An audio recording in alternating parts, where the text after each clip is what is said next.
Բարի օր, եթերում օպերատիվ ժամն է։ Այս թողարկման մեջ տեղ գտած կարևոր իրադարձություններին ծանոթացեք նախ համարում։ Պարգևներ են հանձնվել Փամբակ գետում իրականացված որոնողափրկարարական աշխատանքներին մասնակցած փրկարարներին։ Հրդեհների կանխարգելման գործում հանրային պատասխանատվությունն առանցքային նշանակություն ունի, տեղի է ունեցել միջգերատեսչական աշխատանքային խմբի հերթական նիստը։ Քրեական և համայնքային ոստիկանների բացատրական աշխատանքի շնորհիվ տարածքային բաժիններում կամավոր հանձնվել է մեծ քանակի զենք-զինամթերք։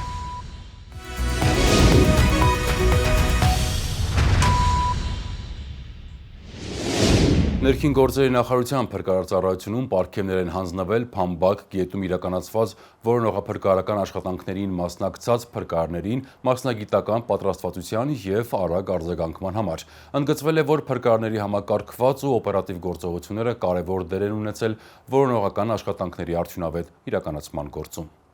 Ներքին գործերի նախարարության փրկարար ծառայության տնօրեն, ներքին գործերի նախարարի տեղակալ Արամ Ղազարյանը հունիսի 26-ին պարգևներ է հանձնել փրկարար ծառայության տարբեր ստորաբաժանումների մի խումբ ծառայողների, որոնք հունիսի 15-ից 22-ն ակտիվ մասնակցություն են ունեցել Փամբակ գետում իրականացված լայնածավալ որոնողական աշխատանքներին։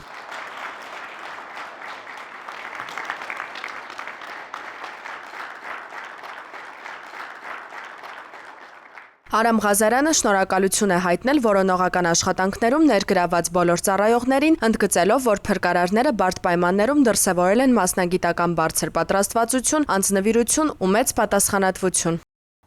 Հաջորդիվ ներկայացվող տեսանյութի հերոսը Վահե Մելքոնյանը պատմում է Փամբակ գետում խեղդված քույրիկների որոնողական աշխատանքների, հոգեբանական ապրումների ու փրկարարի առաքելության մասին։ Նրա համոզմամբ նման իրավիճակներում փրկարարը գործում է ոչ միայն իր մասնագիտական գիտելիքներով, այլև սրտի թելադրանքով։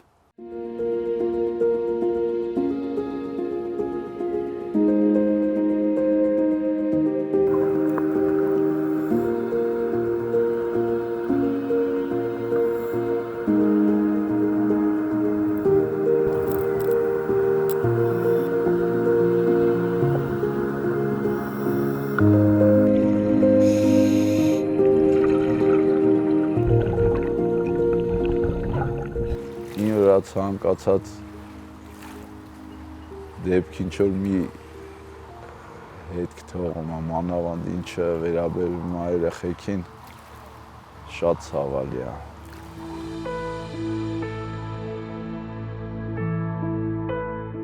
Վանաձորինը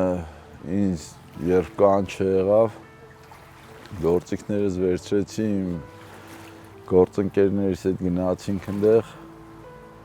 դեպքի վայրը տենալով անցա աշխատանքի։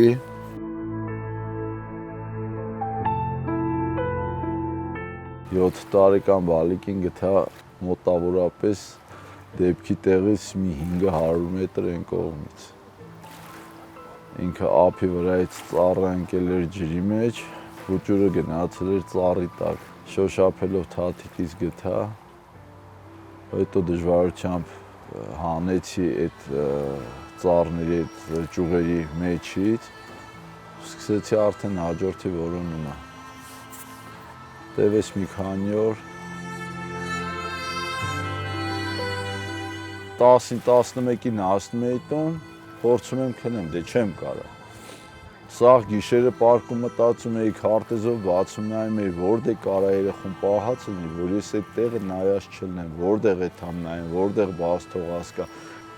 Գետի աշխատանքի ինքնին շատ բարդ է։ Ու անսպասելի, անակնկալ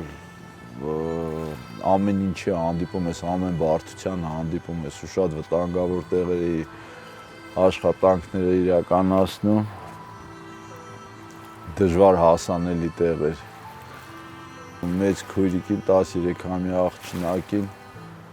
էլի մցրել էր հաստ ծառի տակ, որը որ էլի գետի մեջ ընկած էր ու ավազով ծածկել էր։ Տեղեր կար 5 անգամ, 6 անգամ նայել է։ Ու փաստորեն ավազի տակ, հետո մեշոկներ բան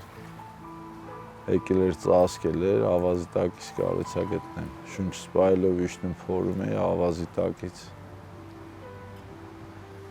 Բալիկին հանի։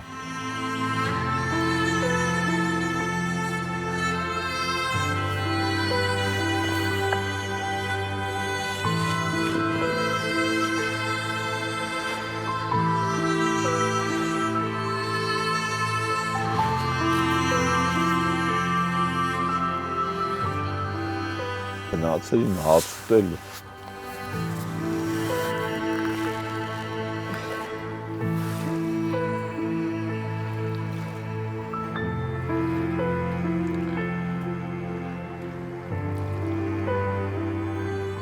Ներերին որ այդան երեխեք հաց ուտելու տեիցին կորը։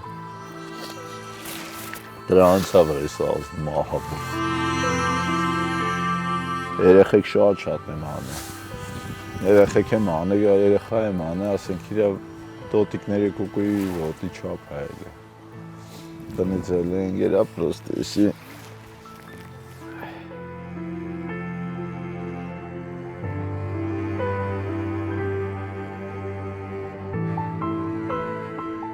Հերոսի բան չկա, ուղղակի մարդ պետք է խղճով ապրի։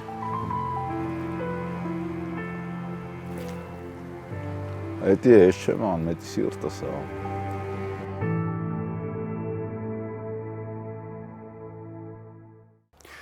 Փրկարարծառայության տնօրեն ներքին գործերի նախարարի տեղակալ Արամ Ղազարյանի համակարգմամբ տեղի է ունեցել միջգերատեսչական աշխատանքային խմբի նիստ, ուղղված անտառային հրդեհների կանխարգելման եւ արձագանքման արդյունավետության բարձրացմանը։ Քննարկվել են 2025 թվականի խոշոր հրդեհների դեպքերը, արձագանքման ընթացքում առաջացած խնդիրներն ու դրանց լուծման ուղղությամբ իրականացված աշխատանքները։ Հունիսի 24-ին Փրկարար ծառայության տնօրեն ներքին գործերի նախարարի տեղակալ Արամ Ղազարյանի համակարգմամբ տեղի է ունեցել Հայաստանի Հանրապետությունում անտառային հրդեհավտանգ իրավիճակների մշտադիտարկման, հրդեհների կանխարգելման, արագ արձագանքման կարողությունների գնահատման, ինչպես նաև հրդեհների դեմ պայքարի եւ հետևանքների վերացման միջոցառումների համակարգման ուղղված միջգերատեսչական աշխատանքային խմբի հերթական նիստը։ Մասնակցում էին շահագրգիռ պետական գերատեսչությունների, մարզպետարանների, ներքին գործերի նախարարության պատասխանատու բաժանումների Փրկարար ծառայության ղեկավար կազմի ներկայացուցիչներ։ Անդրադառնալով անտառային հրդեհների վիճակագրությանը եւ վերջին տարիներին դինամիկային, Արամ Ղազարյանը շեշտել է, որ հրդեհավտանգ ժամանակահատվածում գործընկեր կառույցների միջև սերտ եւ համակարգված համագործակցությունը հրդեհների արդյունավետ կանխարգելման կարևորագույն նախապայմաններից է։ Քննարկվել են 2025 թվականին արձանագրված խոշոր հրդեհների դեպքերը, վերլուծվել արձագանքման գործընթացում ի հայտ եկած մարտահրավերները, ինչպես նաեւ գնահատվել դրանց հաղթահարման ուղղությամբ իրականացված աշխատանքների արդյունքները։ Անդրադարձ է կատարվել անտառային եւ բուսածածկ տարածքներում հրդեհների կանխարգելման նպատակով իրականացվող ընթացիկ միջոցառումներին եւ դրանց արդյունավետության բարձրացման հնարավորություններին։ Առանցնակի կարևորվել է ահազանգերին օպերատիվ արձագանքումը, հրդեհավտանգ օրերին փրկարարական ուժերի եւ միջոցների նախապես տեղակայման անհրաժեշտությունը, ինչպես նաեւ տեխնիկական եւ մարդկային ռեսուրսների արդյունավետ բաշխումը։ Արամ Ղազարյանը կարևորել է ոչ միայն պետական եւ տեղական ինքնակառավարման մարմինների միջև փոխգործակցության ամրապնդումը, այլև բնակչության, համայնքների եւ կամավորական խմբերի լայն ներգրավման, իրազեկման եւ կանխարգելիչ միջոցառումների իրականացումը, ընդգծելով, որ հրդեհների կանխարգելման գործում հանրային պատասխանատվությունն ու զգոնությունը առանցքային նշանակություն ունեն։ Նա ընդգծել է նաեւ ինչպես գերատեսչությունների կողմից հանրային իրազեկման խողովակներով, այնպես էլ մարզային կառույցների կողմից ներքին գործերի նախարարության Փրկարար ծառայության հետ համագործակցությամբ բնակավայրերում ակտիվ իրազեկման աշխատանքների կարևորությունը։ Նախանշվել են առաջիկայում իրականացվելիք աշխատանքների ուղղությունները եւ ընդգծվել հնարավոր հրդեհային իրավիճակներին համատեղ ու համակարգված ջանքերով առավել արդյունավետ արձագանքելու, դրանց ռիսկերը նվազեցնելու, ինչպես նաեւ բնակչության եւ շրջակա միջավայրի անվտանգությունն ապահովելու կարևորությունը։ Կառավարությունն իրազեկում է։ Հարգելի քաղաքացիներ, հունիսի 1-ից սեպտեմբերի 30-ը հանրապետության տարածքում համարվում է հրդեհավտանգ ժամանակաշրջան, կարևոր է այդ ընթացքում հատուկ ուշադրություն դարձնել հրդեհների կանխարգելմանը եւ բնակչության շրջանում բացատրական աշխատանքներին։ Անտառային եւ բուսածածկ տարածքներում հրդեհներից խուսափելու համար արգելվում է չնախատեսված տեղերում վառել խարույկ, նետել այրվող լուցկի, չմարված ծխախոտի մնացորդ, վառելիքով լիցքավորված ավտոմեքենաների շրջակայքում ծխել եւ օգտվել բացկրակից, այրել չորխոտ կամ խոզան, արևով լուսավորվող բացատներում թողնել շշեր, ապակու կտորներ, քանի որ դրանք կարող են ֆոկուսացնել ճառագայթները, վերածվելով հրկիզող ոսպնյակների։ Հարգելի քաղաքացիներ, հրդեհի փոքր օջախի հայտնաբերման դեպքում փորձեք հանգցնել այն, օգտագործելով կրակմարիչներ, բահեր, ծառերի ճյուղերի կապուկներ, թաց հագուստ, ամուր կտոր։ Պետք է համոզվել, որ կրակը մարվել է եւ կրկին բորբոքման սպառնալիք չկա։ Պահպանելով հրդեհային անվտանգության կանոնները, դուք կօգնեք հրշեջներին, գիտակցելով, որ չնայած նրանց 24-ժամյա անձնվիրաբար ծառայությանը, անտառն ամբողջությամբ եւ մշտապես ուշադրության կենտրոնում պահելն անհնար է։ Հիշեցում վարչական իրավախախտումների մասին Հայաստանի Հանրապետության օրենսգիրքը սահմանում է հրկիզման կամ կրակի հետ անփույթ վարվելու հետևանքով անտառներում ծառերը, թփերը, մշակաբույսերը ոչնչացնելը կամ վնասելն առաջացնում է նվազագույն աշխատավարձի մինչև 150 ապատիկի չափով տուգանք։ Խոզանները, բուսական մնացորդներն ու չորացած բուսականությամբ տարածքները, արոտավայրերի ու խոթարկերի բուսականությունը, գյուղատնտեսական անտառամերձ, անտառային եւ բնության հատուկ պահպանվող տարածքների հողերում այրելը սահմանված նվազագույն աշխատավարձի 50 ապատիկից 300 ապատիկի չափով։ Հարգելի քաղաքացիներ, եթե նկատում եք հրդեհ, ապա զանգահարեք 112 հեռախոսահամարին։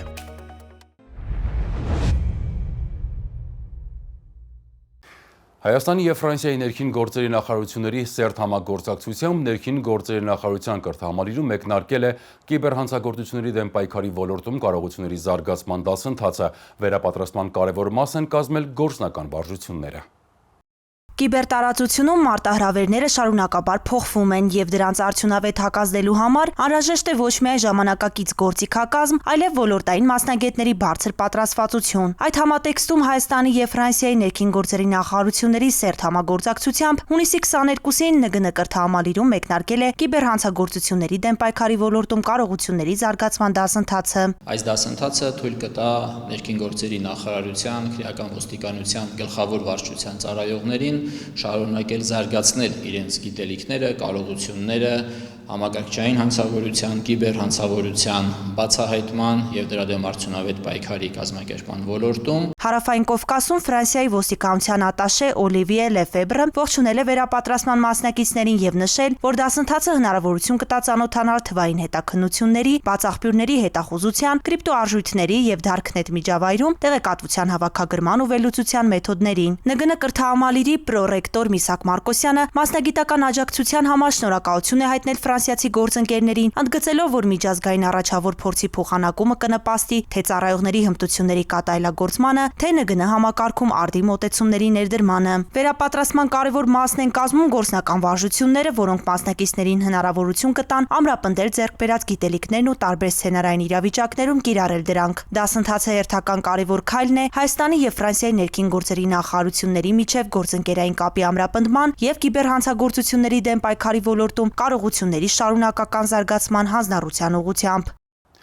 Խցանման դեպքում խաչմերուկ մուտք գործելն արգելված է, կանոնի խախտումը կառաջացնի տուգանք եւ տուգանային միավորի կորուստ։ Ներքին գործերի նախարարությունը հորդորում է վարորդներին խստորեն պահպանել ճանապարհային երթևեկության կանոնները խցանումներից եւ վթարային իրավիճակներից խուսափելու համար։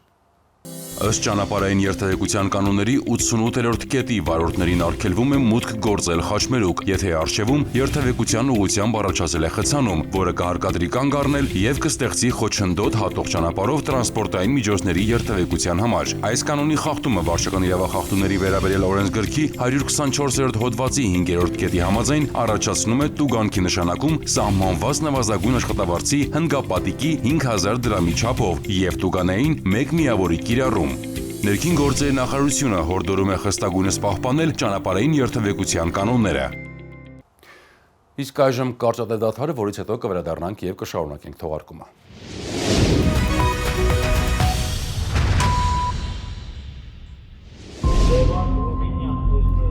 112 բարև ձեզ, լսում եմ։ 112 լսում եմ ձեզ։ Քաղաքը նշեք։ Բարի շնորհակալություն, ընդունած։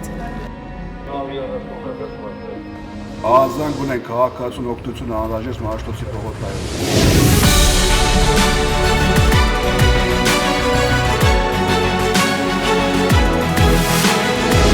112 մեկ զանգ արագ արձագանք։ Մենք վերադարձանք եւ շարունակում ենք թողարկումը։ Քրեական ոստիկանության թմրամիջոցների ապօրինի շրջանառության դեմ պայքարի վարչության ծառայողները քննչական կոմիտեի եւ Կոտայքի մարզի պարեկների հետ համագործակցությամբ մաքսանենք թմրամիջոցների ձեռքբերման եւ իրացման կասկածանքով ջրվեժ առինջ ճանապարհին ձերբակալել եւ բաժին տեղափոխել Երևանի 2 բնակիչների։ Նրանցից մեկի անձնական խուզարկությամբ հայտնաբերվել է մոտ 9 կիլոգրամ մարիխուանա։ Միաժամանակ ոստիկանությունը շարունակում է ապօրինի զենք զինամթերքի հայտնաբերման եւ կամավոր հանձնման աշխատանքները։ Տարբեր համայնքներում քաղաքացիները կամավոր հանձնել են ինքնաձիգեր, ատրճանակներ, դռնակներ եւ մեծ քանակությամբ զինամթերք։ Անցնող շաբաթվա քրեական քրոնիկոնը մեկ տեսաշարում։ Երևան քաղաքի, Շիրակի, Վայոց ձորի եւ Գեղարքունիքի մարզերի քրեական ոստիկանների ապօրինի պահվող զենք զինամթերքը կամավոր հանձնելուն ուղղված բացատրական աշխատանքի վերջին շրջանի արդյունքները ներկայացնենք մեկ տեսաշարով։ Քրեական ոստիկանության Երևան քաղաքի վարչությունում կամավոր հանձնել են 1 ինքնաձիգ, պայթուցիչով 7 նռնակ, մարտականի ձևափոխված ատրճանակ, մեկական օդաճնշիչ եւ մեկնարկային ատրճանակ, 1 հրացան եւ տարբեր տրամաչափի 371 փամփուշտ։ Քրեական ոստիկանության Շիրակի մարզային վարչությունում հանձնել են 3 ինքնաձիգ, 4 ատրճանակ, պայթուցիչով 2 նռնակ եւ մեծ քանակի տարբեր տրամաչափերի փամփուշտ։ Քրեական ոստիկանության Վայոց ձորի մարզային վարչությունում հանձնել են 1 ինքնաձիգ, 2 հրացան, պայթուցիչով 2 նռնակ, 4 պահունակ եւ 180 փամփուշտ։ Քրեական ոստիկանության Գեղարքունիքի մարզային վարչությունում կամավոր հանձնել են 1 ինքնաձիգ, 2 արկ, 2 նռնակ, փամփուշտներ եւ զինամթերք։ Ոստիկանության բացատրական աշխատանքն այս ուղղությամբ շարունակական է։ Կրկին հիշեցնենք, որ ապօրինի պահվող զենք զինամթերք կամավոր հանձնողն ազատվում է քրեական պատասխանատվությունից։ Ոստիկանության կարևոր գործառույթներից է բնակչության մոտ ապօրինի պահվող զենք զինամթերքի հայտնաբերումն ու առգրավումը։ Վերջին շրջանում համայնքային ոստիկանության գլխավոր վարչության տարածքային ստորաբաժանումների բացատրական աշխատանքի արդյունքները ներկայացնենք մեկ տեսաշարով։ Համայնքային ոստիկանության Տավուշի բաժնի ծառայողների բացատրական աշխատանքի արդյունքում քաղաքացին կամավոր հանձնել է 1 ինքնաձիգ, պայթուցիչներով 2 նռնակ, փամփուշտներ ու պահեստատուփ։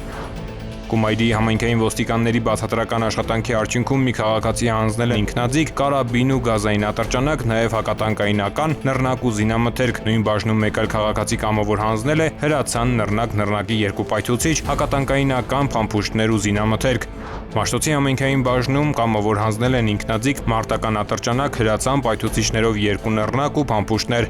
Համայնքային ոստիկանության Ճամբարակի բաժին ներկայացած քաղաքացին կամավոր հանձնել է ակոսափող հրացան։ Թալինի համայնքային բաժնում կամավոր հանձնել են հակատանկային նռնականետ, նռնակ ու պայթուցիչի մարտագլխիկներ։ Արդյունավետ էր նաև Չարենցավանի համայնքային ոստիկանների բացատրական աշխատանքը, կամավոր հանձնել են ակոսափող հրազեն։ Հրազդանի բաժնում հանձնել են հրազեն, թմբուկավոր ատրճանակ, նռնակ, նռնակի 3 պայթուցիչ, 1 արկը 1080 հատ փամփուշտ եւ զինամթերք։ Ամասիայի համայնքային բաժնում կամավոր հանձնել են ատրճանակ, պայթուցիչով նռնակ ու փամփուշտներ։ Վարդենիսի համայնքային ոստիկանների բացատրական աշխատանքի արդյունքում էլ կամավոր հանձնել են ինքնաձիգ, պայթուցիչով 2 նռնակ, բազմաթիվ փամփուշտներ ու զինամթերք։ Հիշեցնենք, որ ապօրինի պահվող զենք զինամթերքը կամավոր հանձնողներն ազատվում են քրեական պատասխանատվությունից։ Հունիսի 25-ին ժամը 17:30-ի սահմաններում քրեական ոստիկանության Երևան քաղաքի վարչության անձի հետախուզման բաժնի ծառայողները ձեռնարկած օպերատիվ միջոցառումների արդյունքում մայրաքաղաքի Աբովյան Պուշկինի փողոցների խաչմերուկում ձերբակալել եւ վարչություն են տեղափոխել 2020 թվականի հուլիսից մի խումբ անձանց կամ կազմակերպված խմբի կողմից շատերի կյանքի համար վտանգավոր եղանակով կատարված սպանությանն օժանդակելու մեղադրանքով հետախուզվող 35-ամյա տղամարդուն։ Նրա խուզարկությամբ հայտնաբերվել է 9 փամփուշտով լիցքավորված ատրճանակ։ Ձերբակալվածն ու կազմված փաստաթղթերը ներկայացվել են Երևան քաղաքի քննչական վարչության ծանր հանցագործությունների քննության բաժին։ Նախաքննությունը շարունակվում է։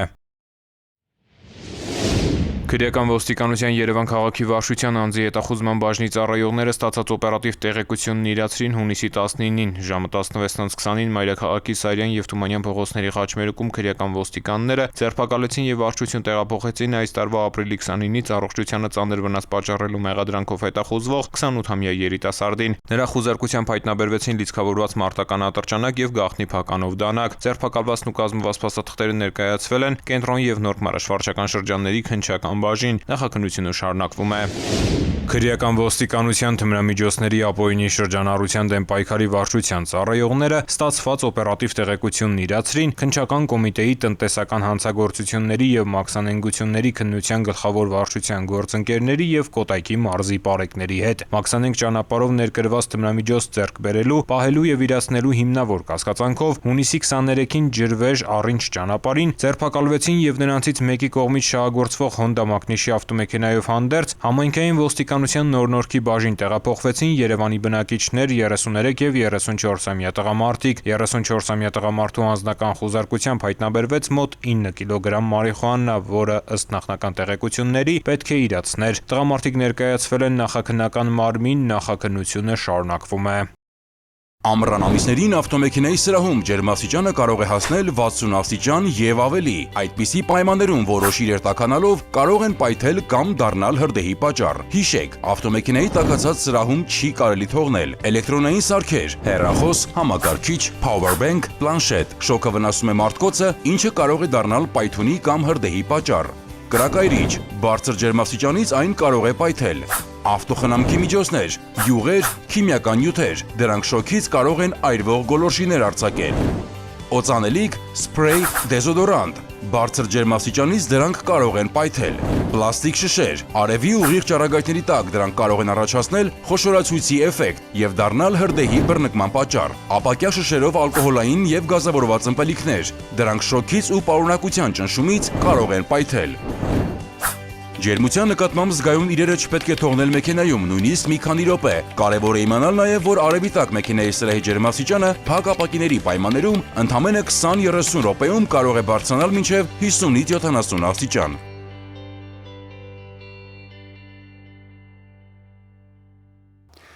Շաբաթվա կարևորները այսքանն էին, ես ձեզ հրաժեշտ եմ տալիս, հաջողություն։